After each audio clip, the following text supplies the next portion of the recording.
It's Red Eye Radio. Gary McNamara and Eric Harley talk about everything from politics to social issues and news of the day. Whether you're up late or you're just starting your day, welcome to the show. From the Uniden America Studios, this is Red Eye Radio. All across America and around the planet, we are Red Eye Radio. He is Eric Harley, and I'm Gary McNamara. Good morning. Thank you for being here. Happy Halloween. So I'm just reading this here from newsbusters.org. Hamas beheads hostage. Press claims Israel not following laws of war. On Monday, multiple news outlets reported about the German-Israeli civilian woman who was kidnapped by her Hamas from the music festival on October 7th, who was beheaded and dragged through the streets.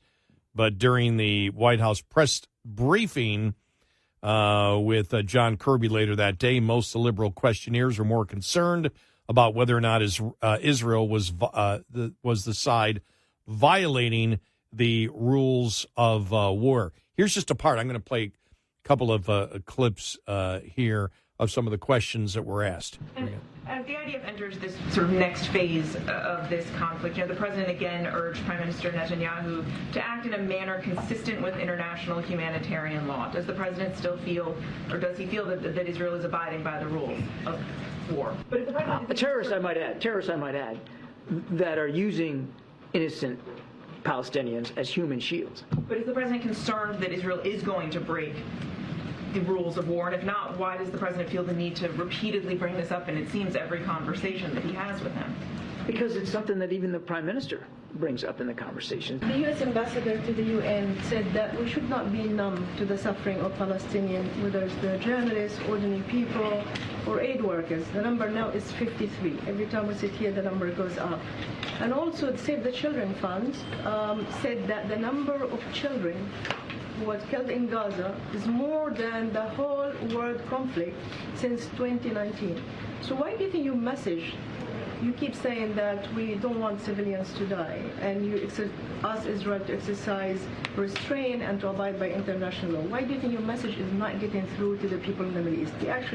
Basically, they don't believe that the U.S. is doing enough to protect civilians. So on Friday, the UN General Assembly called for a humanitarian. Okay, and they keep going through the questions. Newsbusters here going through all the questions.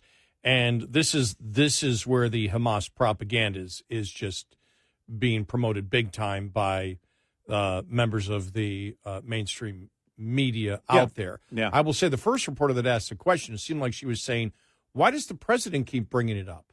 Why does the president keep bringing up that Israel needs to abide by the rules of law? And then Kirby responded, well, Netanyahu's saying the same thing. No, Netanyahu is responding to those saying, are you sure you're going to abide by the rules of the rules of war? After we saw the butchery of the Hamas terrorists that still continues today. So this is where we criticize the president severely instead of saying Israel needs to do what they have to do. And in war, civilians are going to be killed. And in an urban war where you have the terrorists that will use human shields, that will build their bunkers under hospitals, there is going to be, in an urban setting, there are going to be civilian casualties. There is not one. I don't know of one report, do you, Eric, of the IDF targeting civilians? No. So what are they saying? What they're saying is, you can hear it. Well, the numbers of children that are reported being killed here, the numbers dictate the numbers of casualties to these reporters and to members of the squad, professors on U.S. campuses, many young people, that the numbers tell the story. The numbers don't tell the story. Well, first of all, much of the numbers are coming from Gaza, coming from Hamas. When you look at it for what it is the Hamas playbook, and they knew it was going to go down like this. They knew that Israel would be forced to, because it's the way Israel behaves, but the Western world would also call on Israel to at least give people some time. And what they were hoping was exactly what's playing out now. Once they hesitate, once they wait, now the world is going to come down on Israel as if Israel is the one who attacked first, as if Israel targets civilians. I mean, it's like we'll just believe anything. It's like we'll just buy into it and go with it. Let's make let's make a sign, and let's become activists, pro-Hamas activists. And that's what you're seeing now, and you're seeing a lot of that right now from some liberal reporters and the White House. And some of the world reporters, it was like after Kirby reiterated that the U.S. does not believe that the ceasefire is the right answer right now because it benefits Hamas, the reporter demanded to know if he was scared that support for Israel's right to exist would make the U.S. a pariah state. Are you not afraid of being isolated in this? I mean, at being at odds with the international community? The final pro-Hamas question came from the Wall Street Journal's Sabrina Sadiqua, who whined about Israel cutting internet and phone communication in Gaza in order to hamstring the terrorist group's ability to organize as an effective resistance to their ground operations. She suggested without evidence that that was a violation of the laws of war. And so this is where you're getting right now, that Israel can defend itself and go after Hamas as long as they follow whatever their laws of war are, our laws of war, which is, and I should put that in a question, which is, and they can't tell you what it is. Well, they'll move the goalposts every single day. Basically, what they're saying is Israel should not act at all. Right. Because civilians will be killed.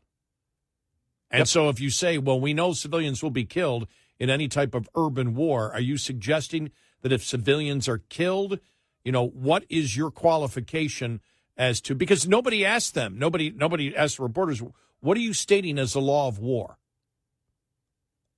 What is the law of war? And you keep stating that Israel is breaking that. Specifically, what are they breaking? And Kirby, by just answering the question, does not destroy their premise to begin with. Right.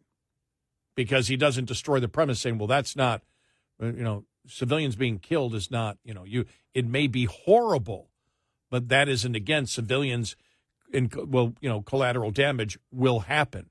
And when you're in the tunnels where they have hostages and they're using them as human shields, there are civilians that are going to be killed. I mean, that's the reality of war. Yeah, it's quite unfortunate. But the other option is to say what? And this is really where the left is going. That Israel should not act. They started that at the beginning. Everything needs to be stopped immediately. That was right after Israel was attacked. And the reason is because they knew Israel will have to go after Hamas. Mm-hmm. There's no way they won't. And the left is making it look like Israel is the aggressor. Well, even the president, by stating and continuing to lecture Israel that has not knowingly violated, I don't know, one story where they have violated the laws of war. Right. One, right. I don't know of an accusation yet. Right. It's simply civilians are being killed. That needs to stop. Right. And the fact of the continuing, and the one reporter, I believe it was from ABC, kept bringing up, why does Biden keep saying that over and over and over again? Does he feel Israel is not doing it? No, that's where he's riding the tightrope. Yes, we believe in Israel's right to exist. They need to be able to defend their own territory, but they can't go too far. And by saying it over and over again, you're implying you don't trust Israel to do the right thing. And that's where he's riding this fine line here. Mm-hmm. And that feeds into the anti-Semitism that, it is the Jews, so you know they're not going to abide, you know they're going to go out and just kill innocent Palestinians because that's what it's about. That's the message that is being sent. We're not stupid here. And it was inevitable it would be this. It would be the world looking at Israel as the bad guy for defending themselves. And that is growing every single day in the media. Every day in the media. Look at the headlines. Look at what the media is covering. They're taking propaganda sent to them, sent to the world from Hamas, and printing it, running with it, while wagging their finger at Israel. Don't do anything. Yeah, Israel doesn't have a choice. No, and it's going to be extremely brutal and extremely bloody. And it's likely going to go on for a while. Yeah, and civilians are going to be killed. Yes. That's a reality of when you have to fight a war like this. Right. Because and you're fighting an enemy like Hamas. And dare I say, if somebody was lecturing Biden, if the United States was attacked like that to make sure we were following the laws of war, he'd blow up over those questions. Oh, yeah. Yeah. You've got the media and even the president wanting to hold Israel to a standard or a suspicion that he would never allow for his administration if we were attacked and went to war. 866-90 Red Eye. This morning's USDA Farm Report is brought to you by House Products. Tested, trusted, guaranteed since 1920. What might the El Nino climate pattern expected to dominate this winter's weather in our country mean from an agricultural standpoint? USDA meteorologist Brad Rippey starts with western water supplies for irrigation, where water storage was boosted by last winter's significant precipitation accumulation. However, some of the biggest reservoirs, especially those in the Colorado River Basin and in the Rio Grande, remain critically low following a generation of drought going back 20 to 25 years or more. And El Nino could lead to drier than normal conditions in parts of the Pacific Northwest. We'll have to keep an eye on the Columbia River Basin and some of the smaller waterways in the Northwest for potential signs of developing drought or intensifying drought. El Nino is also expected to lend itself to favorable conditions for winter wheat and livestock for most of the country this winter. I'm Rod Bain reporting for the U.S. Department of Agriculture in Washington, D.C. This report brought to you by Cenex Fuels and Lubes. Lines open for your calls. 866-90 Red Eye on Red Eye Radio.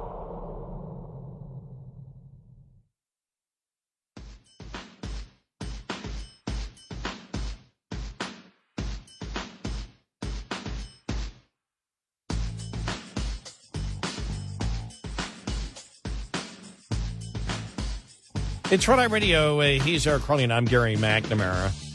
Well, I guess Farmageddon started yesterday. I didn't hear anything locally about that here in Texas. Yeah, so you got, pharmacists and pharmacy workers at the major pharmacies that basically are saying we don't have what we need. You know, this is something that actually happened at the retail level. Man, it goes back a series of months now. I think at the beginning of the summer, probably, when a couple of the retail pharmacies said, we're going to be scaling back our hours because we don't have enough manpower. I know my pharmacy went to, I think it does 9 to 97 now, but they close at 7. They used to be open till, I think, 9 p.m., 8 a.m. to 9 p.m. Or 7 a.m. to 9 p.m. That's what it was at one point. And now they just can't find the workers. They can't find enough pharmacy techs. And even with the shortened hours, they're still working overtime. I don't know what you do. I mean, you can raise salaries. You can try and make it as attractive as possible to get people in there and start them training. But in terms of being a pharmacist, well, obviously that requires a lot of school and years of training. That's not going to happen overnight. One of the organizers of the walkout told Reuters that as many as 5,000 pharmacy workers would walk out across the 3 days, but said the exact number of affected stores and participating staff was not clear. One of the things they're talking about, too, is that, the COVID booster thing. Yeah. They've been pushing that a lot. And they say, we're behind on filling prescriptions in a lot of cases because we have so many of the vaccines to do along the way. When you don't have the proper staffing, you're just going to have to decide what the hours are going to be, basically. And that was in the next sentence here. He pointed to grossly understaffed stores where employees have to fill not only prescriptions, but also look at appointments and walk-ins for immunization as one of the triggers for the action. In September, some staff from CVS stores in Kansas City went on a 2-day strike, while there was another by a Wegmans store employees earlier this month. Pharmacy staff in New York and Pennsylvania were planning to participate, including workers at some Walgreens stores in New York. Some pharmacists were also planning to conduct rallies outside CVS's headquarters in Rhode Island and Walgreens in Illinois, according to social media posts. I haven't heard anything about it here locally in Texas, but What do you do when it's a shortage of staff and you can't find people? What's the solution? I don't know. I mean, because if you look in the major metro areas, we have 2 CVS locations within a couple of miles. I mean, they're everywhere. So you have to properly staff each of them. Mm-hmm. And I don't know. I really don't know what the answer is, because you can train a tech. I mean, you're going to they've got to know what they're doing. You can't it's got to be somebody that has the proper training. I don't know how long that takes. And I don't know what the parent companies are going to do here. I don't know what the answer is. I don't know what the pharmacy or the pharmacists and the pharmacy workers believe the parent companies can do. When there's a shortage of workers, I can't tell you the remedy in something like this. They have to be highly qualified on every level in the pharmacy. You can't make mistakes. And so I don't know. I don't know where it goes. But this is something that started essentially coming out of COVID. And I don't know what happened. I don't know where you had so many pharmacy workers that just decided they weren't going to do that. I mean, we saw it in the service industry for restaurants and other types of service outlets. But when it comes to pharmacies, I assume, and I don't know, I assume that it pays pretty well, especially for the larger retailers, that it's going to be comparable pay across the board. Why is there no interest in that? Why did they lose so many people? That would be the question. What's behind all that? Is it just quiet quitting? Yeah, I know the pharmacists make good money. What does a pharmacist tech make? I don't know. I wonder what because a pharmacist can make $100,000, $125,000. Yeah. Depends on the experience and the employer. But I don't know what a tech makes. Well, problem is you probably have to pass drug screening. Well, there's that too, right? Wow. Yeah, I don't know. I don't know the solution here. I really don't.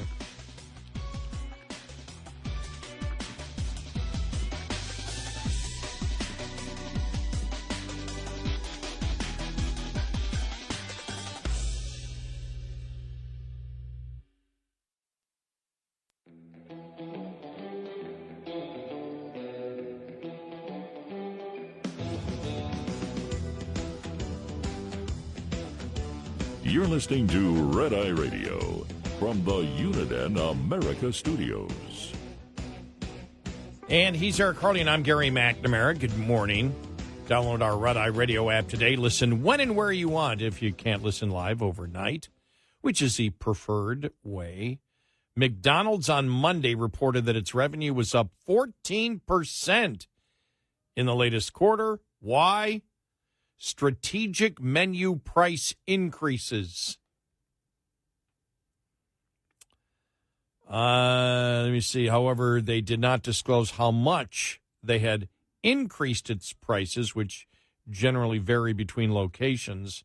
Look at this here. One branch in Darien, Connecticut, according to the New York Post, charged as much as $18 for a Big Mac combo meal. Medium fries, medium soft drink, Big Mac, $18. No, it's getting really expensive. Wow.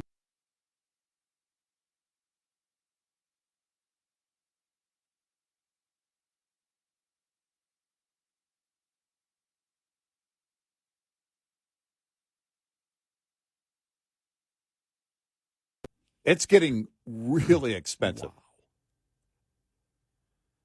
And, you know, I looked at prices, I don't know, a couple of weeks ago. I was thinking about ordering something and going to pick it up, not even having it delivered. I was like, nah, I can make a meal here if I have to. It's just getting, and there's, you know, there's a reason behind it. It's inflation. Mm-hmm. It's the cost of putting that meal together. But it's not the cheap, 99-cent value menu anymore at all. A value meal at McDonald's now costs just as much as a meal at a lot of sit-down restaurants like Applebee's, one user claimed. Yeah. Remember when McMuffins were $2 or $3? The McDonald's app in New York City, for example, where the $1, $2, and $3 menu that they have on the app actually doesn't have anything available for. Yeah. Last month, the Chicago-based food giant announced that people that open up new franchisees, would now have to pay an increased royalty fee of 5%, the first time in nearly 30 years that McDonald's has increased the fee, which, again, they pass on right to the consumer. Yeah. No, I went through a drive-through. This goes back. It was sometime over the summer, a couple of months ago. 2 chicken tacos and a medium diet drink. $13.50. I'll tell you the place that has a pretty reasonable place that I only go by there because when I'm near my dad's and need something to eat that isn't, carb heavy, it's a taco place right around the corner. And I used to get their 2 small tacos that were about $1.35 each. They weren't expensive. This is pre-COVID. Now it's like $6. Yeah. Yeah. And so you're talking about almost a 3 times increase. Now, $6 still for the 2 tacos didn't seem bad, but I realized, oh my gosh. Well, by comparison, it's just crazy. They used to. I decided to compare receipts, and on some of the delivery apps, fast food or restaurant delivery or grocery delivery, you can go back and your receipts are stored. You can go back and review your receipts, and the increase is significant. You go back to 2020, and that's how far I could go back on the one app, and it was incredible. And I thought to myself, well, at some point, they can't sustain that. You can only pass the cost along to the point that the market will bear. And while the third quarter GDP looked good, driven by consumer spending, that's not going to continue. It can't continue. And you didn't see the business spending, and that's the key. You've got more and more analysts. I've seen more analysts over the last 2 weeks warn of recession in 24 than I've seen in a long time. And this is what happens. The Fed, if they were serious about, and I've said Jerome Powell is not, if they were serious about inflation, they would have been more aggressive on interest rates. Well, they're not going to move on the November meeting. They may not move in December. And so what do you have? Now you have consumers, the spending is still too hot, which means more inflation. And the only way to get on top of that inflation is to raise the interest rates to the point where you start seeing people laid off. And that's what analysts are looking at now. They're saying by mid-year next year. We'll see, I guess. Well, you saw that the GDP up because of increasing consumer spending. We know that credit card debt is at a record high. We've talked about the problem now with automobile loans out there. Delinquencies. And now this from USA Today, more people are making hardship withdrawals from their 401k accounts, raiding retirement funds to cover emergency spending. Hardship withdrawals from Fidelity have tripled in 5 years, according to a report from Fidelity. The share of plan participants withdrawing money rose from 2.1% in 2018 to 6.9% in 2023. It's a big problem, and it's a growing problem. Vanguard reports that hardship withdrawals have doubled in a 4-year span, from a monthly rate of 2.1 transactions per 1,000 participants in 2018 to 4.3 in 2022. And the thing is, when you look at that percentage, odds are it's not the same people taking out every year. So if you take that it's gone up to 6.9% and continues it, odds are there's a lot of new people in there, right? Taking that, withdrawal that they need right now. So if you look at that and you extrapolate that over a 3 or 4 year period, are you talking 20 to 25% of people have tapped into their 401k? Well, it could be because of the rules that, regarding hardship withdrawals, you're going to be limited in how many times you can do that. It's, so that means you're going to have that, basically that growing number of people that are doing that. But again, it's inevitable, because once you borrow to the point that you can no longer borrow, you've got to go to the next thing. And I know I think of it now, thank goodness, last year I paid off my mortgage. So one less thing. I don't have any car payments. Right. I've got a really, really good job here. Right. Yeah.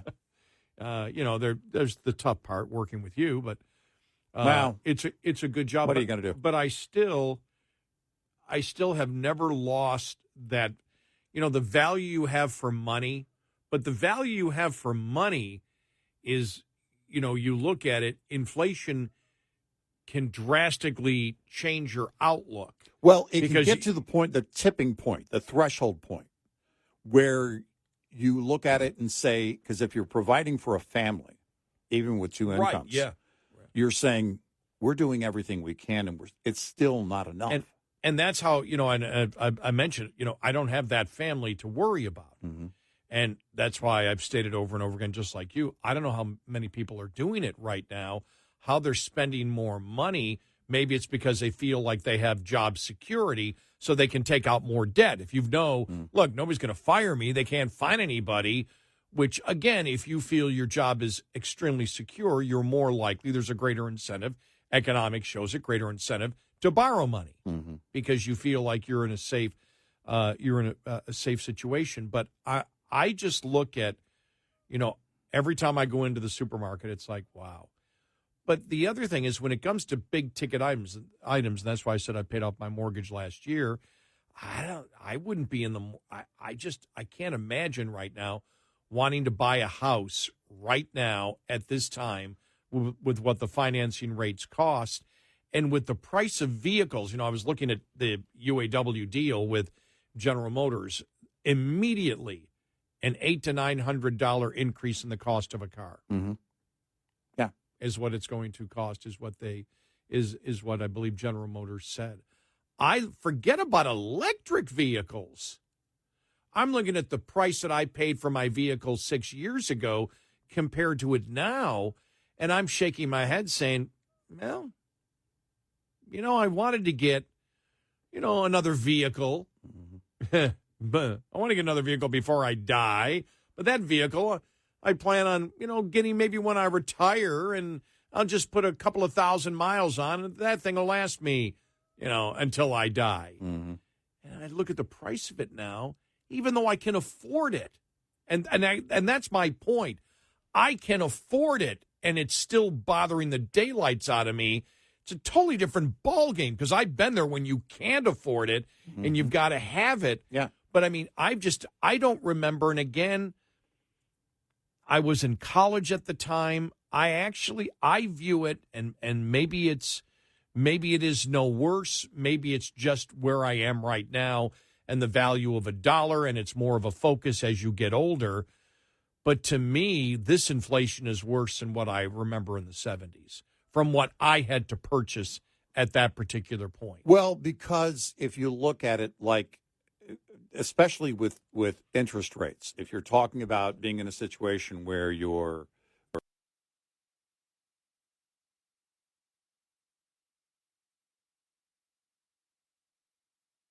we went from 3% now to close to 8% on a 30-year. And that's why housing has slowed down. The whole purpose of raising interest rates is to slow the economy. But Jerome Powell's not serious about it. Yeah, nothing for November. I saw that. Yeah, they're not going to do anything in November. And they're not. And if consumer spending is still hot, that means more inflation. Now, the expected GDP for the fourth quarter is down to 1.5. Mm-hmm. Yeah. Well, that's where you see these analysts saying, we're going to see job losses. We're going to see, and if they're right, then it could be a much steeper recession than anybody saw coming. And because you look at everything right now that's in play, we've got to have more people to expand an economy. We don't have them. The ones we have don't really want to do what they do. You got more quiet quitting. You can't find enough workers. You're having to close locations because you can't staff it. And then take interest rates. All right, well, I can't buy a house. I can't move. No one's moving right now. Unless you're forced to for a job, no one's moving in terms of buying a house, certainly. No one wants to take on an 8% mortgage when they've got a 3% mortgage right now. They're not going anywhere. So unless you have cash, you're not going to make that purchase. 866-90-RED-EYE. Get in touch with Red Eye Radio, toll free at 866-90-RED-EYE.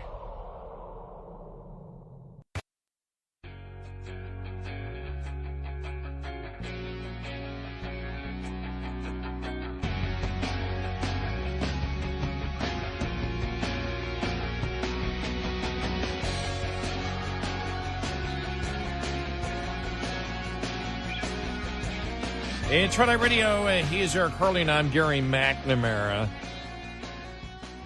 Well, you saw Netanyahu yesterday. He put out a kind of prime minister speech that you would expect.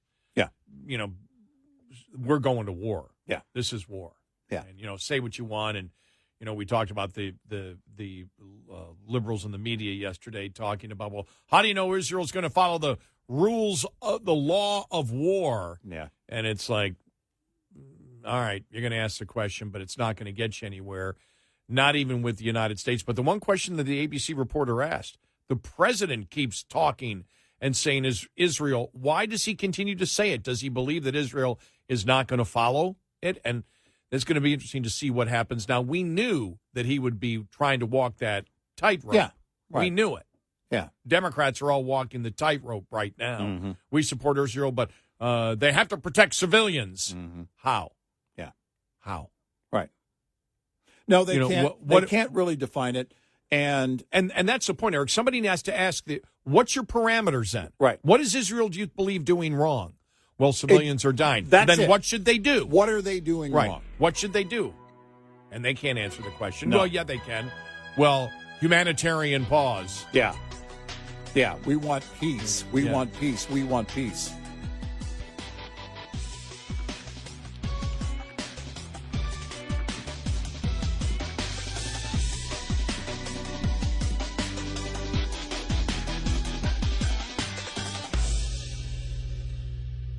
This is Red Eye Radio on Westwood One.